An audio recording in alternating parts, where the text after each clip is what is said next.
Hi, everybody. Welcome to our Ibogaine webinar. Um, it is my supreme pleasure to have both of these ladies with me. So I'm going to do a quick introduction of the women that are here to share their wisdoms. And then I'll share the format of this discussion and we will dive in, talk about Ibogaine. So first of all, we have the one and only Dr. Deborah Mash, who has so many different accolades, but the ones I'll name today are she's a neuroscientist and a lecturer and an inventor with about 4 decades of experience unlocking the secrets of the human brain. She is a leading researcher in neuroscience and brain disorders with hundreds of published studies investigating aging, addiction neurobiology, and neurodegenerative diseases. But Dr. Mash is also one of the world's leading experts in Ibogaine, and she secured the first FDA clinical trial approval in 1993 and actually discovered its active metabolite, which is called noribogaine, which we're going to talk more about today. Dr. Mash is also the co-founder of Demorex, a company dedicated to the pioneering medications that empower recovery from addictive disorders. And she's the scientific advisor for Bassé, which is our Ibogaine clinic in Mexico. Now we have Laura Shapiro, who is on the experiential side in terms of an expert in Ibogaine. She is an opioid addiction survivor who has had visited dozens and dozens of detox and treatment centers, but counts both Ibogaine and Dr. Mash as being the beings that saved her life from that addiction. She is the world's leading expert in Ibogaine admissions, having worked with several thousands of Ibogaine patients over a span of 18 years. And she shares a profoundly deep passion for helping people heal from addiction and trauma with plant medicines as the co-founder of Plant Medicine People, our company, and also the CEO and founder of Bassé Ibogaine Clinic in Mexico. Did I do okay, ladies? You guys have quite the bios. Thank you Uh, both for being here. Thank you for inviting me today. And thank you everybody for tuning in. We got a lot to talk about regarding Ibogaine. I want to start by just asking Dr. Mash, will you share kind of the impetus of how you got involved with this medicine? Like what called you a long time ago? Yeah, it has been a very long journey for me, and I look back on it and it kind of I'm like, whew. But I'll take it briefly and then take it fast forward. So it was at the height of the cocaine epidemic in Miami-Dade. I had come back from Harvard Medical School where I did my fellowship at Beth Israel Hospital, and I was a new faculty member in the Department of Neurology at the University of Miami Miller School of Medicine. Actually had been working in the Alzheimer field, and I had also been working with in Parkinson's disease. So I was in the neurodegenerative disease space. And Miami gets hit with the front end of the cocaine epidemic. What do I mean? We were a premier transshipment point from South America through the Bahamian corridor. And as all this cocaine was flooding our country, we started to see the worst of it. What we had, emergency room admissions. We had cocaine-related sudden deaths. We had crack-exposed infants. We had a lot of crime and violence, and it was crazy in Miami. And we went from something that was chic and the Miami Vice episodes that you saw on television. I was watching them when I was in Boston at Harvard, to just the wreckage of families and businesses, and what a nightmare. And I had been working with the Miami-Dade Medical Examiners Department and got called into the team because people had come down from the Centers for Disease Control trying to understand why people were dying with what we thought at the time were recreational blood levels of cocaine. So I was curious. Curiosity kills the cat, and I got involved. All of a sudden, I got pulled into addiction medicine, and I had never published in the space or done any work with it. And we discovered the Miami Vice metabolite, which is called cocaethylene, and we make national recognition. In the context of that, I start to hear about this drug from Africa that can be used to break the cycle of addiction and to help people get off of hard drugs like heroin and cocaine. And I thought, what is this? I've never heard of this. I have no idea. And Howard Lutzoff, who is credited with the seminal discovery of Ibogaine, contacted me in my group and my office in Miami, and wanted to use the work that we had done on cocaine to support his polydrug dependency patent for Ibogaine. He had already filed 4 use patents for Ibogaine, one for opioids, psychostimulants, nicotine, and alcohol use disorder. And now he was going to file one for polydrug dependency. Well, we had been working on the cocaine alcohol metabolite, so he wanted to take our research and use it to support his patent. I asked him about Ibogaine. I said, "You're the man behind Ibogaine. What is it? How does it work? What's the mechanism of action? What clinical data do you have? Is this something that should be studied in a research center?" And that was when he invited me to go to Amsterdam to see with my own eyes, where I was there with a colleague. I brought a colleague from the medical school with me because I figured, I don't want to be the only one with testimonial. I want to have somebody else to back up what I'm talking about. Let's go look at this. And all those years ago, it was the 1992, I saw this incredible transformative effect of Ibogaine. And I said, "What is this drug? What is it doing? How can it reset the brain for all these years of hardcore, use of an opioid or cocaine?" And you have a person who could completely spun clean and not craving and not doesn't have the need or the desire to go back out and use. I said, "This is fundamental. We need to study it."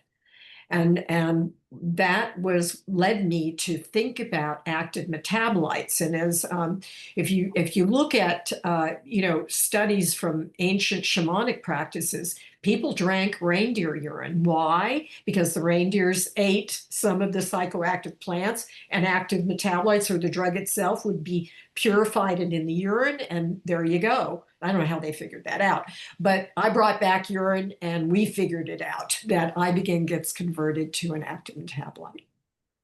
And there began my Ibogaine journey.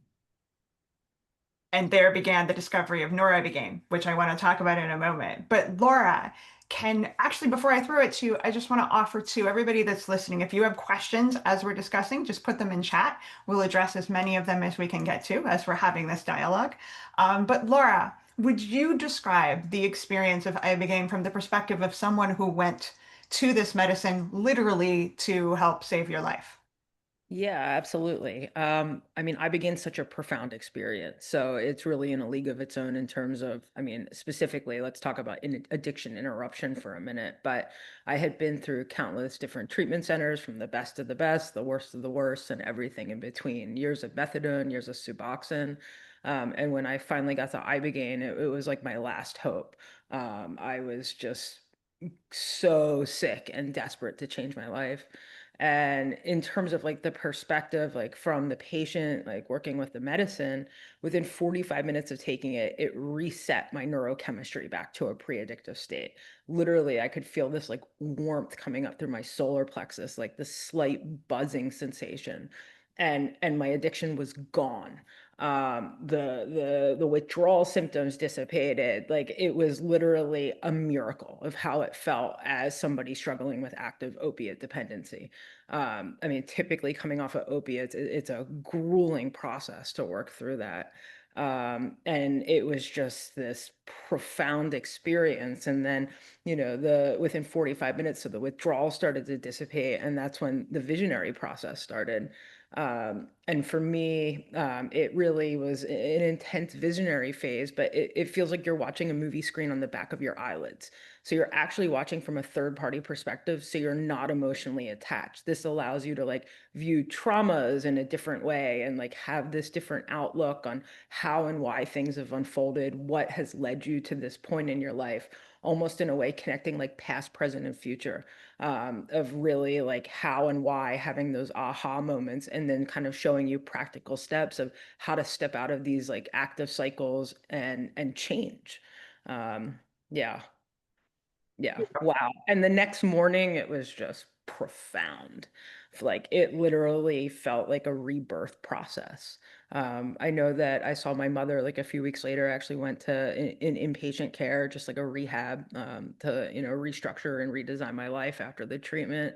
And my mom came out to visit, and she said it was like the first time that she saw her daughter looking back at her in like 10, 12, 15 years, right? It was just the consciousness had come back. And like immediately the dark circles under my eyes had dissipated and like life was back in me. So, yeah. And your mom is here right now listening, which is like just such a incredible full circle moment. Like, yeah, thank you for sharing all of that. So then, Dr. Mash, can you describe from a scientific perspective how this is possible? You know, for a lot of people, this feels like too good to be true. I'm sure you thought the same when you heard about it. So, 100%, yeah. 100%. I thought it, I didn't believe it the first time I heard it. I absolutely was a big skeptic. And the it's a very good question is what do we know exactly? What do we think we know, and what is the medicine really doing? I don't believe as I sit here today, and I had, you know, Ibogaine in test tubes. I had noribogaine in test tubes. We had it on the bench. You know, we've had it in animals. We've done an extensive toxicology workup with both Ibogaine and noribogaine. Of course, we have, you know, information, clinical information from hundreds and hundreds of patients that came through the St. Kitts Ibogaine clinic. What do we know about the drug? You know, despite the fact that we have a lot of information, there's a lot there. I want to stress that this is an investigational medicinal product. We don't know everything about the drug. Okay, with that proviso, here's what we know. The drug is we can distinguish the effects of Ibogaine from the active metabolite. Ibogaine is the oniric drug. Ibogaine is the psychedelic, but it fits in a category distinct from the other plant medicines, and LSD sits in a box by itself. Sasha Shulgin was the first to teach me that. It is, as Laura described beautifully, a waking dream state, and that's what oniric means. Oniric comes from the Greek word to dream, right? It does have that effect, as Laura again described, of allowing patients to conduct this introspection and life review disconnected from emotional fear, pain, and anxiety. The Ibogaine itself has a little bit of an effect that's similar to ketamine. It acts on a neurotransmitter system and a receptor called the NMDA receptor, which is where ketamine binds to a channel, a glutamate channel. It also has some effects on serotonin and a few other targets in the brain. But what we do know is that the visionary effects are mediated by Ibogaine. The noribogaine has a distinct polypharmacology. What does that mean? It's acting on multiple neurotransmitter systems. They include the serotonergic system. So it is a very potent SSRI like Paxil or other serotonergic antidepressants. It also acts on kappa opioid receptors. It's a partial biased kappa agonist. What does that mean? It's tooling up the opioid system in the brain, which of course gets hijacked by drugs and alcohol. So it's helping to reset opioid tone in the brain. It's also having effect on a cholinergic system in the brain, which probably has something to do with the change between wakefulness and sleep. Again, this oniric experience. I remember when I was in Amsterdam that some of the people told me at the time, oh, this drug is a Remegen. And I thought, what Remegen? What does that mean? Well, again, when you have a lucid dream or you wake up from a lucid dream, you're in sort of this REM, non-REM state. And the shift from conscious being awake to being asleep involves a change between different neurotransmitter systems in the brain. So this seems to be activating also a cholinergic system in the brain. So those are three systems that we know about. The other important thing is that we know that all of the psychedelic medicines, all of them, turn on growth factors in the brain. But the noribogaine, the Ibogaine-noribogaine connection acts on a growth factor that regulates the neurotransmitter dopamine. And this is very important because when drugs that are abused, every substance that people will abuse, whether it's nicotine, cocaine, opiates, alcohol, etc., all elevate the neurotransmitter dopamine. So when you're locked into an intractable cycle of addiction, your brain becomes deficient in its dopamine over time because you're getting an exogenous rewarding substance, but your normal rewards, the things that turn you on normally, and you can derive pleasure from, are hijacked by dope and booze, right? So this system gets knocked down. There's a deficiency, and it just gets mucked up, and the neurons get kind of sick. What's cool about this is that the noribogaine is turning on this growth factor, which we know by looking at development of the nervous system and what happens in the adult brain, that it makes the neurons plump up. So they get back to their kind of reset of being healthy dopamine neurons. And this is why some people are interested in even talking about Ibogaine or noribogaine for Parkinson's disease, which is a dopamine deficiency disorder, right? The acquired disease of addiction is a dopamine deficiency disorder. So that was a lot of science. You probably have a lot of questions, and I will answer them from the chat. Well, can I chime in there for a second too? I mean, so, with Bassé, we're also, targeting chronic pain with this too. I mean, in all of my years of, my previous clinic that I had, we were seeing not only was Ibogaine eradicating like the opiate addiction for, let's say somebody was a pain patient, let's say an athlete, they never did drugs before, injure themselves, doctors write prescriptions of Oxycontin. We were seeing not only was the opiate addiction being eradicated, but most of the time, the chronic pain was drastically reduced, if not eliminated, because the more you deplete yourself of dopamine with the drugs, the more pain you feel. And how Ibogaine's able to replenish those destroyed and desensitized dopamine receptors, I mean, it's pretty phenomenal for that. And let me add to Laura's comment about chronic pain patients. So there's, of course, what we know is chemical dependency to prescription opioids that were, prescribed in a post-surgical setting or chronic pain. Is supposed to be used for acute pain, not for chronic pain, by the way. But what we know about pain syndromes is that there is what we call an affective component. So it's not just the pain that you feel when you cut yourself and you get the peripheral nervous system pain, but as pain evolves over time, the dopamine circuitry in the brain also gets miswired, as Laura has said. And so again, this is a mechanism that would explain why how you feel, your subjective effects about how you view pain in your body. There's pain in the brain. You experience pain when you have sadness and trauma and depression and anxiety, but that's also part of the same circuit. So it's teaching us something very fundamental about how the brain actually works. Amazing information. Okay, I want to finish one piece of describing the way Ibogaine works, and then I'm going to address some questions in chat. Correct me if I'm wrong, Dr. Mash, but as I understand it, so noribogaine is what happens when the body metabolizes it, right? It doesn't exist outside of us actually digesting Ibogaine, and then it goes through our liver and metabolizes noribogaine.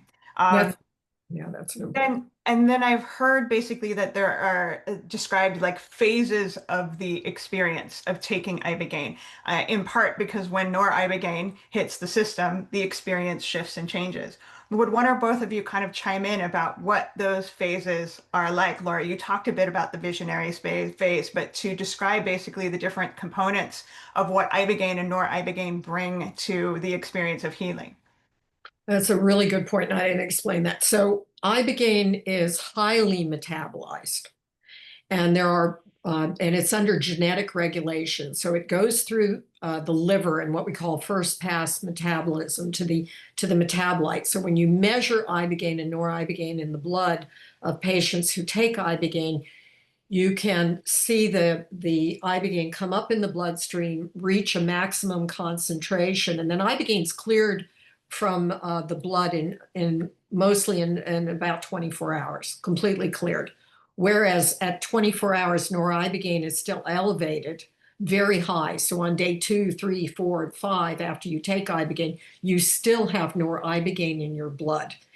And it washes out. I've actually been, the longest I've looked in the urine is out to about 3.5 weeks, just shy of 4 weeks. And you can still detect noribogaine in the urine that long after an ibogaine dose.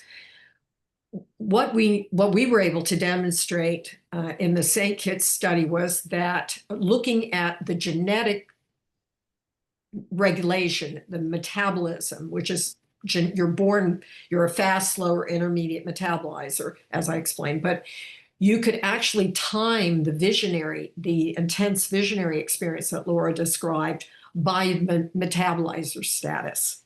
And so some people are fast, rapid metabolizers, and they'll blow through the visionary phase and then go into a deep phase of cognitive introspection when noribogaine reaches its maximal concentration in the blood. Laura? Yeah, and with the introspection phase, I mean, it feels like it's sorting the internal filing cabinets of your mind. It's basically shuffling information. It kind of comes in, it feels like almost like every thought you've ever had at the speed of thought, which is just fascinating to process that and sort through all of that unconscious material, helping make it conscious, bring that to light so we can look at it and process it in a different way.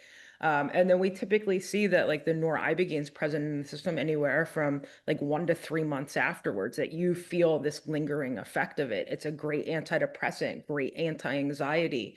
I mean, from the patient perspective, it feels like you're in the flow of life. Prior to taking Ibogaine, it felt like everything was so difficult that I was constantly swimming upstream. And after taking Ibogaine, especially the effects of the noribogaine, it just felt like the flow of life had opened back up for me. Like everything, it felt like this like magical essence to everything that I was doing. And, basically too, after Ibogaine, it really extends the neuroplasticity of the mind. So you're able to relearn new patterns and behaviors much easier as if you were a child. I mean, in terms of addiction, the reason that it's, 28-day rehabs is it takes 28 days to relearn a new pattern or behavior. And so the noribogaine just gives this really big push to change and to develop these new healthy structures, patterns, and behaviors, because left unaddressed, it will always, go back to the trauma, to the addiction. So having that proper care and support afterwards and really emphasizing, we consider it a window of opportunity while the noribogaine's in your system. And that is like really, that's where you lay the foundation of your newfound life too.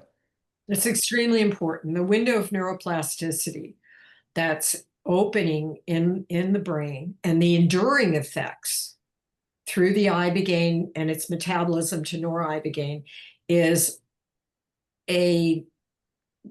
so important for the long-term efficacy of this treatment. I can't not emphasize it enough. So where patients go after they have the ibogaine treatment and what support systems are there for them is extremely important to facilitate, take advantage of not only the addiction interruption, but also exactly what Laura said very, very well, which is this profound neuroplasticity. I like to say neurons that fire together, wire together. So by re-engaging this circuit, you're back on track. You are back on track. And you're not depressed, you're not craving, you're not, the anxiety is down. Now, as she describes, you're ready to embark on the next phase of your life and to really step in and to rewrite your own personal narrative, whether it's changing maladaptive patterns of thought and behavior around trauma, or changing them around addiction. So as you said that, it came to me. I remember when I worked for you at U of M, and you used to tell me, exercise your frontal lobes all the time. Yeah, because when you're engaging, you're setting yourself up for success differently. You're making different choices. You're coming from a different place. And what you both are sharing, Laura, it reminds me of what you say a lot is that Ibogaine is not a cure for addiction, it's a catalyst for change. And it just speaks to this incredible window of opportunity that we have to maximize because Ibogaine doesn't do the work for us. None of the plant medicines do, but they can give us this rebirth, this experience for us to walk in the way in the world differently and to protect this kind of newborn baby energy that comes forth after having this experience. Yeah, I want to take that for a second because a lot of clinics, like, make it sound like it is a cure. And, I really like to emphasize, like, it's a catalyst for change. You still have to do the work afterwards. Like, ultimately, like, this is, we all make decisions, right? This provides a solid foundation to help you, like, have the insight, the introspection. It eliminates the withdrawals. You can, have, like, the craving-free period, but ultimately, you have to be willing to change your life. And I really do not like that clinics tout this as a cure. There is no cure, right? And it's really important to emphasize this because we don't want to promise false hope. We're not selling snake oil. That's you have to actively participate in your recovery, in your healing, right? It's a reciprocal relationship here. But Ibogaine does give the solid foundation if you're ready to change. Yeah. One of my Iboganautes taught me this, and the way he put it is that Ibogaine, he was a very severe heroin dependent patient, like for multiple decades, and was on methadone maintenance when he came to me. We had difficulty finding a vein on him. I mean, the man was at the end of the road. And when he got to us, and he went on from Ibogaine to get a PhD and to just completely change his life. He passed away a few years ago from natural causes, but he taught us, he said, Ibogaine is the high dive of recovery. When you're going to go off the high dive, but when you hit the water, you still got to swim. And that saying has stuck with me. And it was Howard Lutzoff who called it an addiction interrupter. And that's what it is. And I really believe I've learned. I like to say that I have my life and my laboratory, that we had a laboratory of experimental epistemology. What does that mean? What that means is you have, theories and thoughts, and then you have experience and you try to put them together. We learn from the patients who take Ibogaine. They tell us what this is. They tell us it's mind floss. They tell us it's a Remegen. They tell us it's a potent reset. So the patients who have taken Ibogaine have really done the most to inform the knowledge base. And we want to respect that. And we also want to respect the plant. I frequently now, when I go and I give lectures in the public, maybe it's a sign of aging, I give credit to the plant. Because it is Iboga that has, allowed us to share at this important time in human evolution and the rapid changes that are ongoing in our society, that we have an antidote, that we have a medicine that can bring about fundamental change in people's behavior and restore life in families. And as usual, we have nature to thank for that. Yeah. Yeah. I Laura, was going to say that me and Kat actually talk about that a lot too, of like, Ibogaine's really coming to the forefront. I mean, we see what's happening in Texas, what's happening in Arizona, right?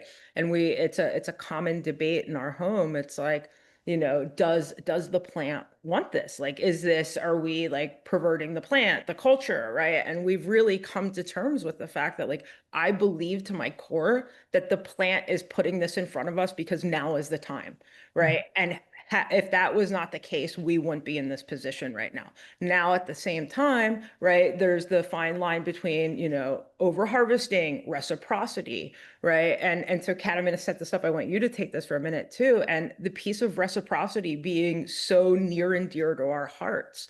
And, all of these Ibogaine clinics, like using up the supply with Bassé, we've also really set out to give back, to make sure that plants are planted for each client patient that comes through our center, and really, preserving that element, because if we just take and deplete, then there's nothing left for future generations. So, Kat, can I kind of set that up for you a Well, little bit? you said it beautifully, and I would say in addition to that, it's part of the core of my mission and decolonization of these medicines that we are also in partnership with a beautiful nonprofit called Bwiti Roots, with a something like 40-something generation priestess in Iboga medicine that over time is going to help us just honor the shamanic traditions that this medicine comes from, because Iboga has been worked with for thousands of years for psychospiritual work. Now, the reason why we don't work with Iboga straight up as the plant is the Ibogaine is not concentrated enough to create this neural reset that we're speaking of.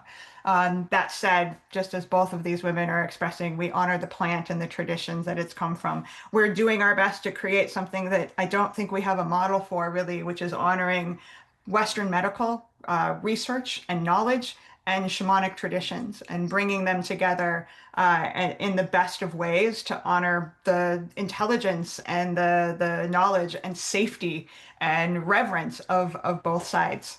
So yeah, thank you for setting that up. I want to go to chat because there's a bunch of really great questions coming in.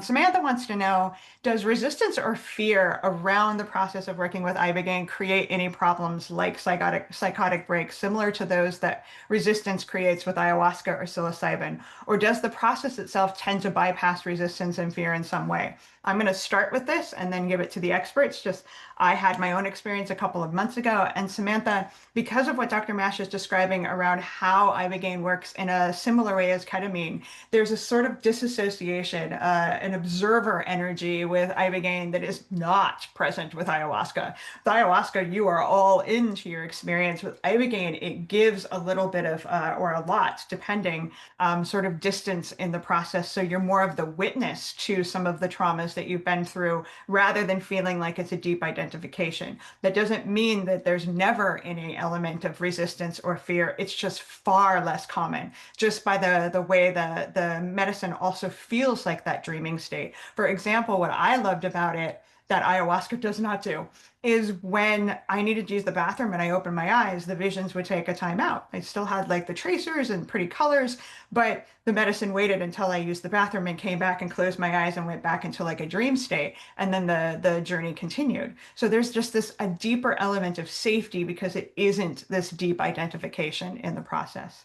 Laura, does that do justice? Yeah, and I mean, from like the patient perspective, it actually like feels like it's calming the nervous system. Like you can surrender, you can go deep into it, and it's much different than ayahuasca. Like ayahuasca, there's sometimes where I open my eyes and the visions are worse with ayahuasca. With Ibogaine, if you open your eyes, it's They're gone. actually, yeah, it's gone, and you can have like a moment to gather yourself. So yeah, but So let's put it in an adverse event profile, shall we? So of 287 people, patients of all variety with all kinds of comorbidity with various psychiatric disorders, from major depression, generalized anxiety disorder, and bipolar disorder, okay? We did not have anybody with schizophrenia. Obviously, that's a no-go with Ibogaine. But we did have people on an axis to disability, some who had schizotypal personality disorder. We did not see one psychiatric AE, not one adverse event in our patient population. So, that's an important observation. And some people talk about hallucinogen persisting disorder, rare for the other psychedelics, but that has been reported, and nothing like that have we ever seen with Ibogaine. Now, Some of the clinics you may hear about are doing some practices which I really am strongly against. And that is to combine in the short amount of time after you've used Ibogaine to bring on another powerful psychedelic. And one of the examples that we're hearing from other groups is that they're using 5-methoxy, the God molecule, shortly after Ibogaine. That to me is just on first, second, and third principles a no-go. I don't understand. There's no rationale for this. Why would we be giving patients a whiteout experience? You've already got a complete window of neuroplasticity. You've still got noribogaine acting in the brain, and we know that the pharmacodynamic effects, what does that mean? The effects that are still going on in the brain after the drugs have left the bloodstream are in full gear. Why would you bring on another drug? And there's a psychedelic or otherwise.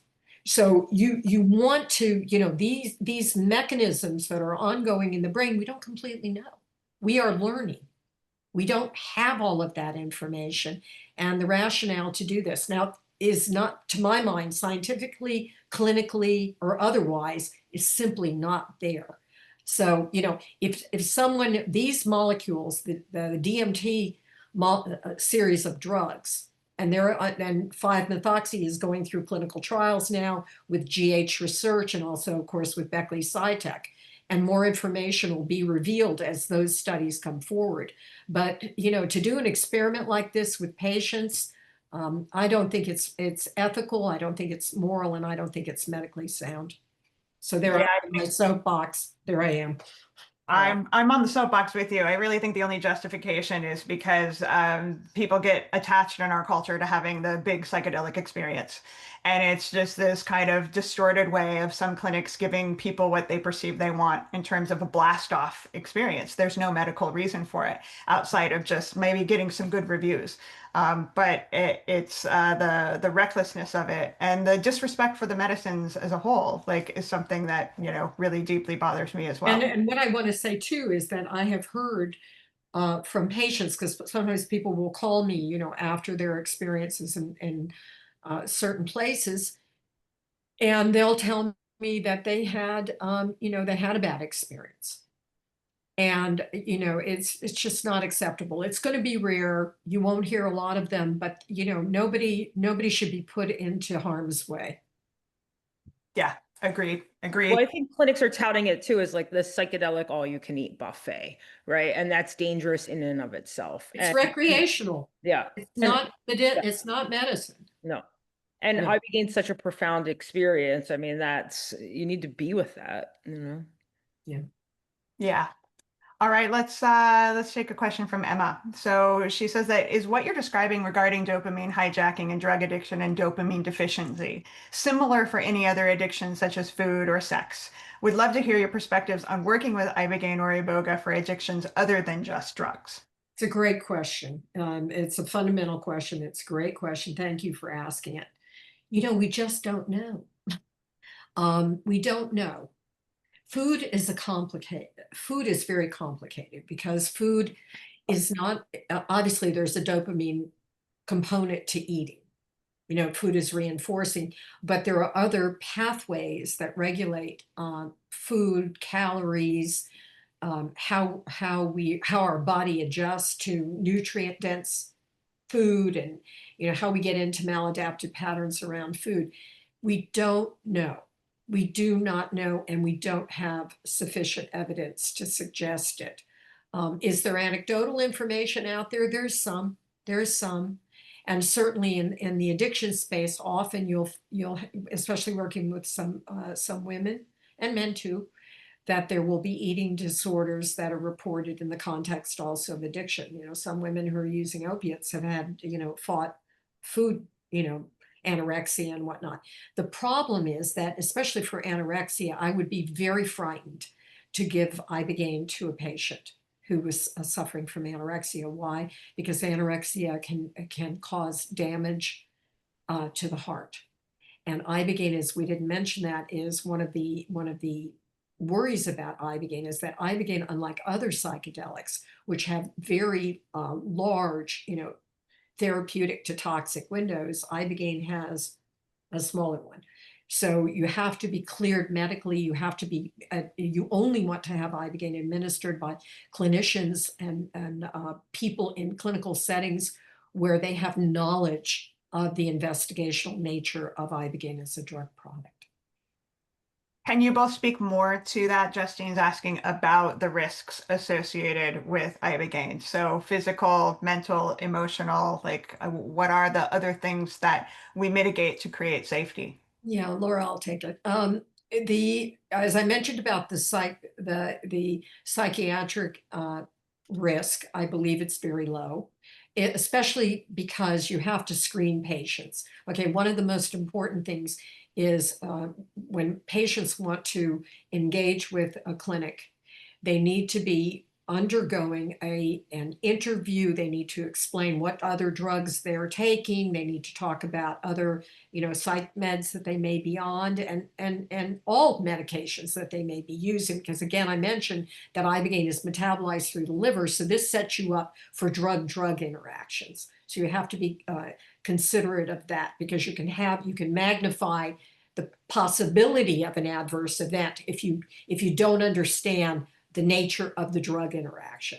Okay, highly metabolized drugs have more drug-drug interactions that can be adverse. The other thing it's the one thing about Ibogaine, I do believe that Ibogaine is a safe drug and that it can be developed for use as a pharmaceutical agent. And that's been my mantra for over 30 years. And I believe today we're seeing that come to fruition with those initiatives in Texas and elsewhere. And there's a study also going to open in Israel. And so this thing is going around the world now. The cardiac safety is extremely important.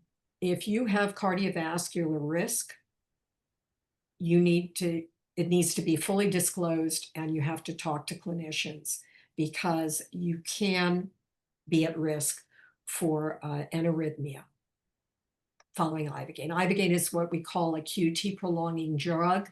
It affects the refractory reserve of the heart, and it's a transient effect. It normalizes, it goes away, but as the drug reaches its maximum concentration in blood, you can be at risk for an arrhythmia. So you need to be in a clinical setting that works and understands how to prevent that from happening. And there is a risk mitigation strategy, and the clinics that are well equipped and knowledgeable know how to handle it. That also involves emergency trained doctors, ACLS protocols, and yeah, proper screening and care. And this speaks to why it's important to do this in a clinical setting, where Iboga can be worked with psychospiritually because it doesn't have the same concentration of Ibogaine. It's one of many alkaloids in Iboga. Ibogaine has this risk that can be mitigated in the right hands. So I would still go out on a limb here and say that Iboga, you need proper screening too. So yeah, you need cardiac screening, liver enzyme test. I mean, it's important. So yeah. good point. I worry about it too, Laura. I'm with you on that. Many patients come to me and say, I want to work with the plant. I don't want to work with, purified Ibogaine hydrochloride in a clinical setting under medical monitor. I want to go, and I have this, medical problem. I just had someone reach out to me just in the last 48 hours who has a particular disease, and they want to do the experiment themselves with the extract. And I wrote back and said, I can't advise this. I can't encourage you to do it for all of the above reasons. But also, what are you taking? It doesn't come with a package insert. You don't have a certificate of analysis. And I can tell you, having done some, there was a wonderful paper published by the group in South America and their collaborators in Spain, and they took a bunch of Ibogaine, so-called Ibogaine and TA, the tincture, and other crude alkaloid products that they bought off the internet, and they analyzed them, and the amount of drug in there and the impurities were off the chart. So it's a buyer beware situation. So we have a question from Ash around aftercare. Speaking specifically to, is there a need for opioid maintenance medication, for example, naltrexone, methadone, with proper aftercare? Laura, you want to take that one? You're shaking your head. I mean, Ibogaine is it's no, I mean, it's more about doing the proper aftercare, having the therapy, the support, addressing the addictive structures, addictive patterns, and addictive behaviors. It becomes a counterintuitive process for you to go on naltrexone afterwards. I mean, for severe opiate relapse, we have seen in the past that about a week after your last Ibogaine dose, people can take Vivitrol, just as a safety net to really protect so there's no overdose, or it kind of, takes the personal responsibility part out of the piece.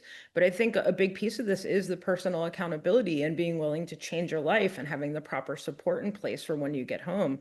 Again, Ibogaine is not a cure, it's a catalyst for change. But no, it's and another thing, Ibogaine is not a maintenance drug. It is not something that's meant to be taken over and over again.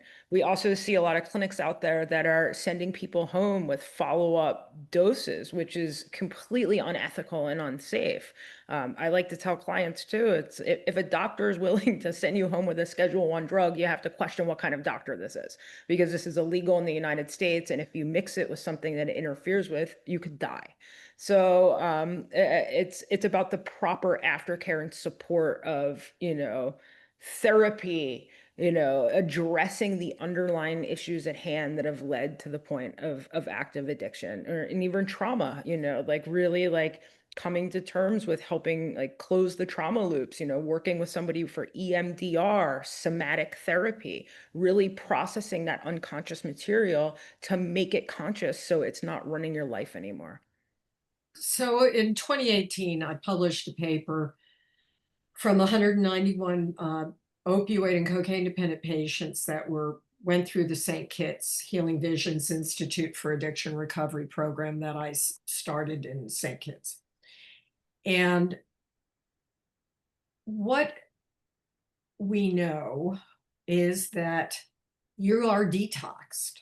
All right. So back to the opioid question. You are detoxified from your drugs, whether it's psychostimulant or the opioid. So you are clean.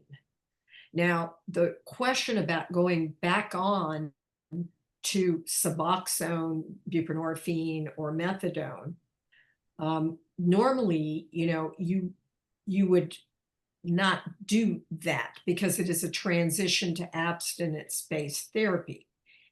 For some patients, as Laura said, who, you're clean, and if you leave Ibogaine and you go out and you use, you may not know your level of opioid tolerance, and that could put you in harm's way, right? So there are some people in the medical field who believe that you can't take patients that you have off of an opioid, that you have to keep patients locked in to maintenance therapy, whether it's with methadone or with Suboxone, for a long period of time because of this risk of relapse and accidental overdose. Okay? That is indeed a risk.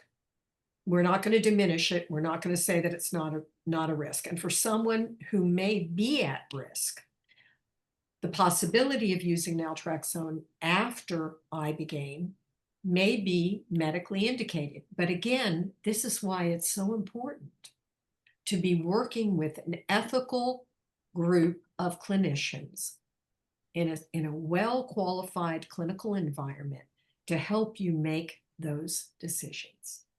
All right? Because each individual may be in a different place in terms of their recovery. Now, at Demorex, we're developing noribogaine in a low-dose formulation in a pill, patch, or a depot so that we can maintain the window of neuroplasticity, and it's a non-addicting alternative to methadone and buprenorphine. But it's going to be many years before we're able to, get it to a place where it would be an approved drug product. And what Laura's talking about, taking small doses of Ibogaine what you're doing is you're doing a prodrug dosing to noribogaine, because when you take a low dose of ibogaine, it completely gets converted to noribogaine. These are experiments you don't want to do with yourself. No. Laura? Agreed. Agreed. Yeah. Yeah. Well, we have a question that actually piggybacks on that, what you're mentioning. Kirtan is asking, how long does the neuroplasticity rewiring period after the experience last? Does That it is vary from person to person? Oh, Yeah. it's such a good question. These are, by the way, everyone, these are great questions. Thank you. You're hitting on the things that we forgot to mention.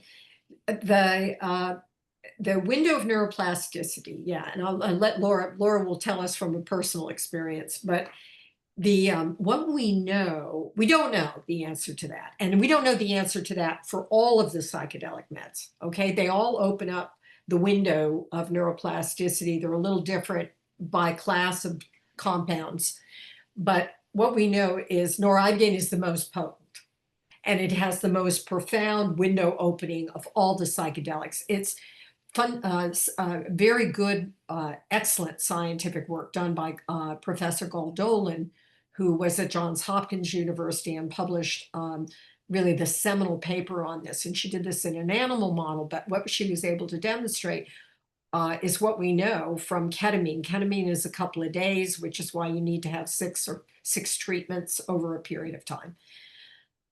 MDMA and psilocybin, a couple of weeks. LSD, probably 3 weeks. Ibogaine, wide open at 4 weeks. Laura, how long does it stay open? Yeah, I mean, I'd say, typically we see like 1 to 3 months afterwards. That being said, like if you're not introducing new substances, you're actively engaging your frontal lobes, you're actually doing the work on yourself. I don't believe that it just switches back to no longer being within that time frame. Like I believe if you're actively doing the work and cultivating a personal practice with it and not introducing new substances, that you continue to build on that. That's that window of opportunity of like taking the rebirth, the new foundation that this medicine offers and building upon it. And the choices we make determine, a lot of that, the length of time with the afterglow, if you will. So yeah. Rewriting your personal narrative. Who am I today? How do I relate to the pro-social effect of these molecules, the ability to find your place in the world. And this is how it's used in Africa, right? It's used, I called it a chemical bar mitzvah way back when I spoke to Nina Diamond in an Omni magazine article. That's you become, it's pro-social in the sense that you find yourself as an adult and your relationship to the world around you. I think that's also part of like the drug seeking behavior a little bit too of like when is it going to wear off, right? And so you can feel like that the noribogaine slowly starts to decrease in your system. However, your brain stays reset as long as you're not introducing all these different substances again. So that's the personal accountability piece too. That's the commitment going into ourselves to the medicine, right? So it's not supposed to be that you're just blasted with noribogaine indefinitely, right? That would be another crutch.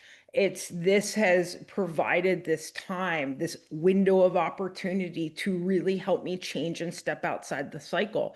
And you definitely feel the antidepressive qualities, the anti-anxiety qualities, right? But it's giving you that footing to establish yourself. This again is not maintenance. It's not let's just keep taking more because this is going to run out soon. It's how am I going to change my life to support me every day moving forward, to consciously co-create my own reality. Well said. In your narrative. Yeah. So in that same vein, or similar vein, we have a question about what are the potentials for Ibogaine to treat and prevent dementia and other brain diseases, knowing that I love these depression, etc., can be precursors for dementia. Dr. Mash? Oh, Deborah. Wow, that's such a good one. That's such a good one. Well, obviously, or not obviously, nothing's obvious. There is excellent work done by my colleagues at Stanford and Nolan Williams and the groups that looked at veterans, and our veterans, coming back from Operation Iraqi Freedom and Operation Enduring Freedom, many of the men and women who had these multiple deployments sustained brain trauma, right? And so, and then also the PTSD, because they saw so much horror, the PTSD syndrome, as well as the trauma of, blasts going off around your head and explosive devices. Some of our jet pilots who, experienced G-force, little traumas to the brain and changes in, all kinds of things that could go wrong in terms of your vascular system in the brain. So what we've learned about this is that Ibogaine seems to be kind of really great at helping to reset some of the brain trauma.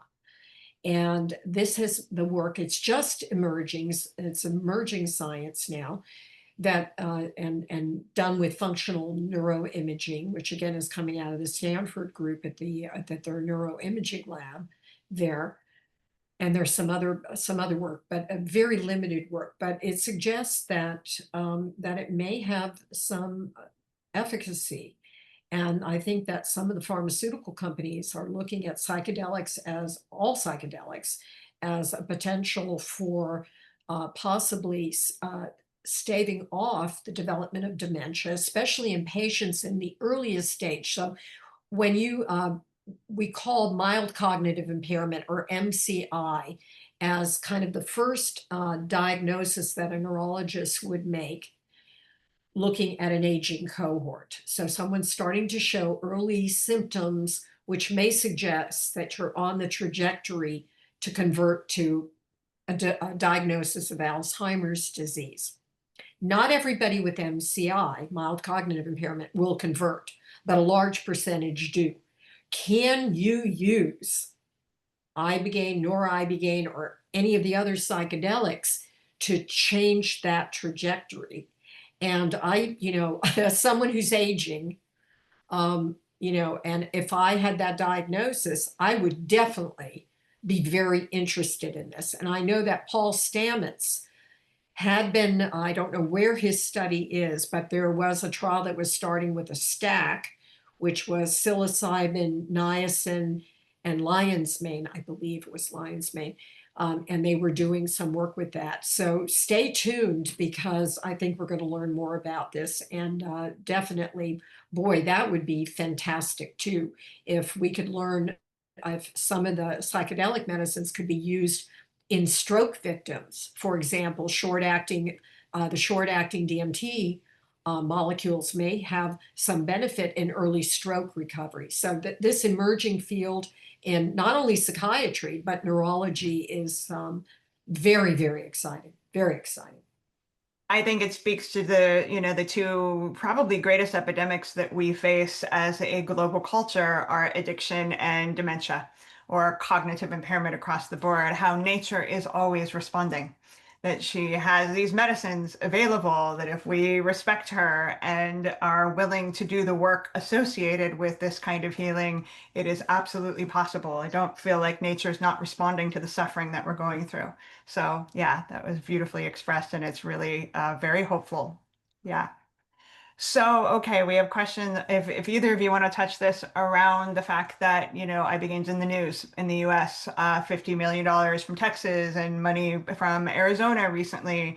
Do either of you have any perspectives on what might be happening in the US, and where's your focus just in terms of where the most benefit can be placed in the short term, knowing that the US doesn't really play a turbo game necessarily with these things, but do either of you want to comment on that? Laura? I mean, right now, my focus is on Bassé in Mexico and really cultivating the most healing program that we possibly can. I think with the United States, I mean, it could go either way, right? Kat, me and you talk about this a lot. My fear is that, it's not done properly, and that, Ibogaine doesn't see the light of day because of that. And it has to be properly trained, professionals, emergency doctors. And, I mean, I believe that it can work But part of me is also scared about, the perversion of this medicine. What is this going to cost long term? If and when a death happens, does it basically push it back into the underground? So right now, my focus is on Mexico and Bassé and developing, the holistic program to support my medical program. And how can we really make an impact in the client care from modern medicine, ancient solutions, and really support that as a new paradigm and model for healing. So we're Dr. not Mash. waiting for the US to get their shit together, is what you're saying? Yes, I like that. And I would add too that, the healthcare system is so broken that even if this were readily available in theory, it wouldn't be to the majority of people for at least a very long time. So yeah, I echo the advice to not wait until the US gives a green light. There are places where it's already available. I want to chime in one more thing really quick. My other concern with the US is just inflicting more medical trauma, and that it's not done in a proper way with like true care and reverence to it, and that we end up traumatizing more people than we end up helping. We see that a lot in the ketamine space too, people that don't actually have awareness of how to properly work with these medicines, and it becomes just more trauma for people instead of something that is truly healing. And then the plant gets blamed. Like, yeah, I've got plenty of those clients in my integration coaching practice that are traumatized not by the plants, but by the lack of experience and understanding of these medicines from those who facilitate. So, yeah, that's an excellent point too. It's I complicated. think I think there's a, this is an important time for Ibogaine. And, for me personally, I I fought this battle for a very long time. I stood up, in front of the FDA back when no one did, with very naively thinking that everyone would want this, that if they knew what I knew or saw what I saw, that they would want this. And the FDA was collaborative and helpful, and they worked with me. And then Howard Lutzoff had a death. Okay. And, these kinds of things will set the clinical trials back. The FDA is responsible. They don't want to stand up in front of Congress and say, we approved a medicine, and then there, are a host of bad outcomes. So it's very important that this proceeds. And as I used to argue to my colleagues and to people in the press and whatnot, that it needed to be done in an academic medical setting. And I believe in Texas that will be the likely outcome, that if the Texas initiative goes the way the RFP is written, and to be seen, because we don't know, that the clinical trials will be done, and they will be done safely. So I think the safety issue will not be there. What Laura raises is, what is the best practice? And she talks about medical trauma. That's right, is that we know the importance for these classes of molecules, that the setting, the people, the clinicians administering, the support staff, everyone, there needs to be an alignment here. And there needs to be some understanding about the power of these molecules. And they have to be administered by people. I used to say, if you don't arrive at this working with these drugs from an authentic place, you're bringing a bad energy into the environment. And those of you who have worked in other settings with plant medicines, know you've taught me. I have learned from others who have done this and have done it successfully. I hope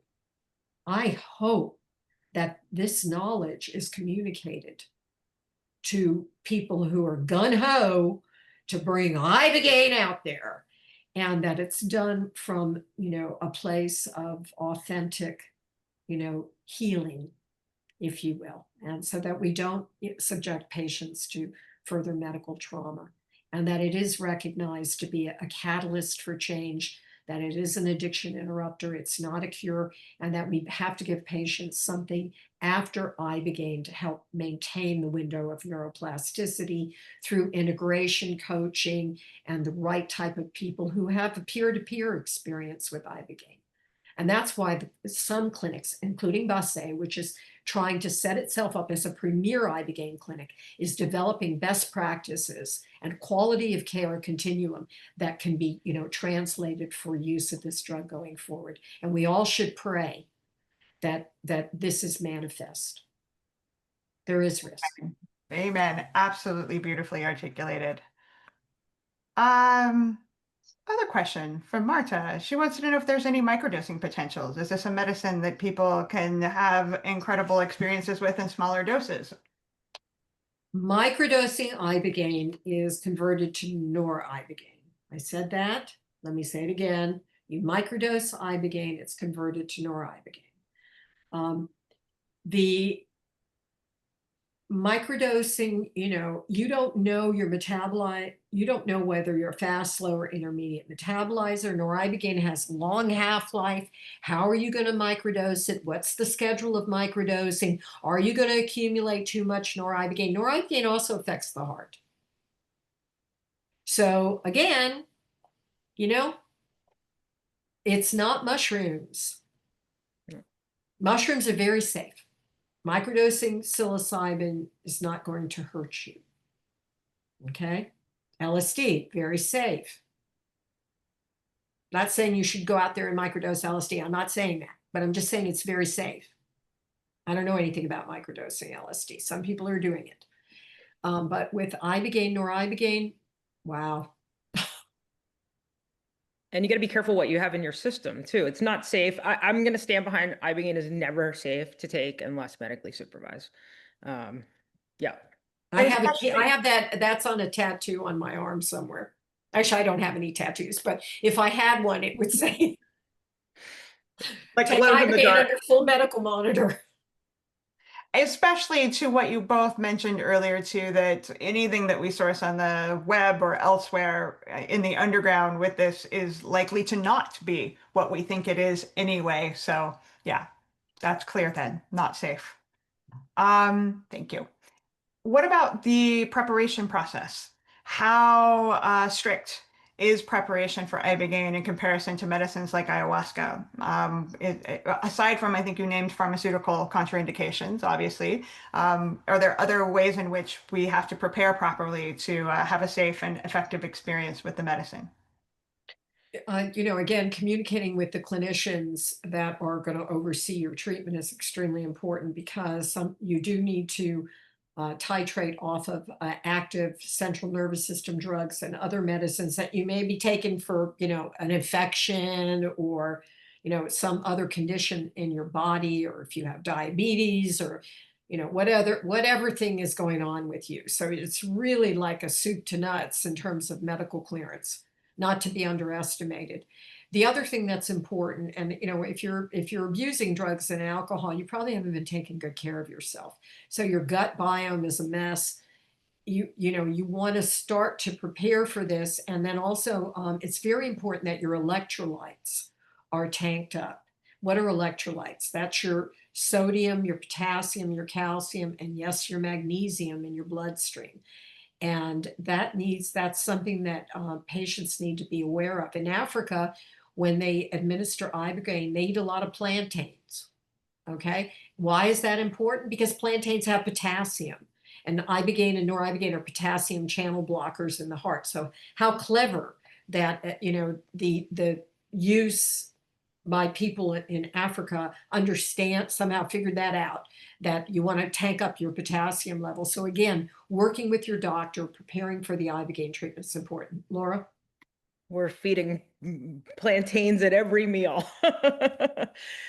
Yeah, I mean it's different than, ayahuasca and the preparation, but I think a big piece of it too is like, really getting clear with yourself on why you're coming. I mean, it's a commitment. You have to feel the call, you have to be ready for it. It's not something to squeeze in between a trip somewhere, or, it deserves the time and space, and it's actually a deep calling. And also I want to emphasize too, like, especially with the work we do, we don't treat this for psychospiritual. Like, this is a medically based treatment for us. So, it's not just, I want to take Ibogaine. And there has to be, because Ibogaine does have risks, like the benefits really have to outweigh the risks here. And yeah, it's really preparing yourself and setting the tone ahead of time too for when you get home, right? Like, do I have a few days off from work at least, right? Not just I get off the plane, I'm back at work and just back to the daily grind. It's really, I like to tell clients too, it's like, act like you just got out of surgery, right? Like, be gentle to yourself, really like take that time to come home to yourself again. So, but the preparation process, yes, like having, proper support too, and therapy, and, we do a psych evaluation, and to like really help you prepare and get ready for it, And I want to echo what Laura said. Benefits need to outweigh the risks. This is a drug that has risks. It's not psilocybin mushrooms. And if we learn something from the ayahuasca practitioners, they, the diet and preparing your gut and getting ready for taking ayahuasca, which, has two, multiple actives to make the DMT get up into the central nervous system. I mean, we learned something from that use, sacred use of ayahuasca, which is to prepare. And again, helping patients prepare for Ibogaine is extremely important. The other thing I want to say, thinking, and I'm so glad you said benefit risk, Laura, is that this is something that we all need to be cognizant of as people who are helping to educate others, because everyone on this Zoom is helping to educate others. You're part of the dialogue of working with these molecules, and it's extremely important. You're citizen scientists. You're out there talking to people. You're talking to patients. You're talking to people who may be thinking about doing these types of drugs. It's with all the buzz around Texas and Arizona and, money here and money there. And, oh, Ibogaine is, this, magic bullet for everything. People will want to experience Ibogaine. People will go into, unsafe settings to do Ibogaine. And we don't want that. Oh God, we don't want that, because that's exactly what set back Ibogaine for decades.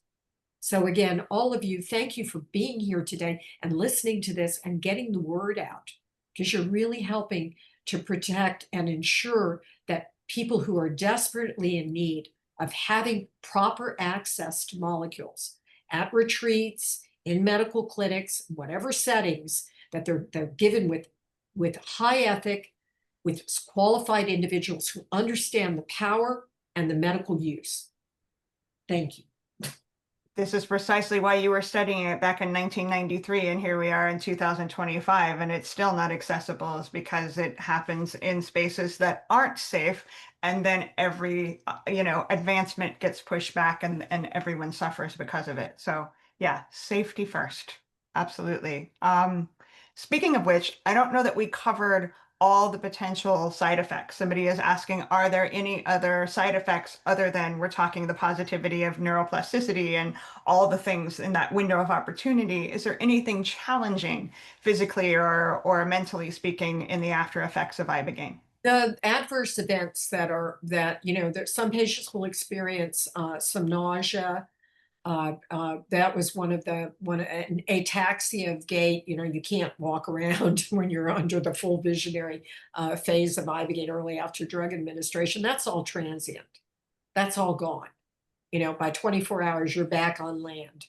So those are transient adverse events associated with the drug. Again, I mentioned that there's no persistent hallucinogenic effects after the Ibogaine is out of the blood, a half-life of Ibogaine in the blood, and the visions stop. So there's none of that. We did not see psychiatric adverse events, and the cardiac, your cardiac system, the changes in the QT prolongation normalize as the drug leaves the system and as noribogaine leaves the system. So all of that can be monitored safely, and really, that's the knock wood. That's what we've seen, and that is the main risk. So that's why, again, these transient changes in the body, the physiology is transient changes that can be medically stabilized when administered in a proper setting. The one piece I want to add, it can be hard to sleep for about a week once you get home. So, Iboga in Africa, they actually use it in low doses as a stimulant to go hunting. And so it's more like you're taking Ibogaine naps after the treatment. Some people sleep right away, but I always like to tell people that it might just be 3 or 4 hours here and there at night for the first week before your system, renormalizes. And one of the things that we know is that there are, and we've looked at this in animal models, and there are EEG changes in the brain, which are being reset.